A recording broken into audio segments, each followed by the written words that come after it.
Lo avevano promesso e lo stanno facendo, ma non parliamo di promesse in favore della città, ma di multe contro i cittadini, multe nei confronti di chi non fa la differenziata in maniera regolare o di chi non ha fatto la differenziata in maniera regolare. Ma dal momento che neppure gli addetti ai lavori a quanto pare sanno quale sia il modo giusto, ci sono stati infatti dei momenti di assoluta confusione, diventa un caso quello delle multe agli utenti. Per il consigliere comunale Marcella Carlisi si tratta di multe illegittime, per moltissimi agrigentini si tratta invece di un assurdo.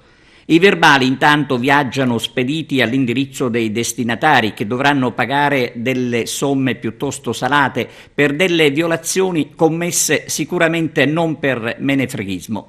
Molti non sapevano cosa fare per mancanza di una chiara comunicazione da parte del comune. Nelle multe viene citata tra l'altro l'ordinanza numero 99 del 2018, ma si tratta di un'ordinanza praticamente annullata da una successiva, cioè la numero 131, datata 4 settembre. Quindi prima degli accertamenti.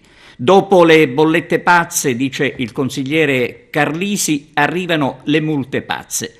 Sulla vicenda anche la satira agrigentina probabilmente scenderà in campo. Certo, in una città dove non si effettua lo spazzamento e si punta il dito sul volantinaggio, dove non vengono pulite le caditoie e si lasciano allagare le strade, dove non esiste un minimo di prevenzione per frenare la maleducazione dei proprietari dei cani e dove infine si consente che un'area vicina ad una scuola, quella di Fontanelle, si trasformi in una grande schifezza, ebbene le multe di cui parliamo rappresentano davvero una beffa insopportabile per i cittadini di Agrigento.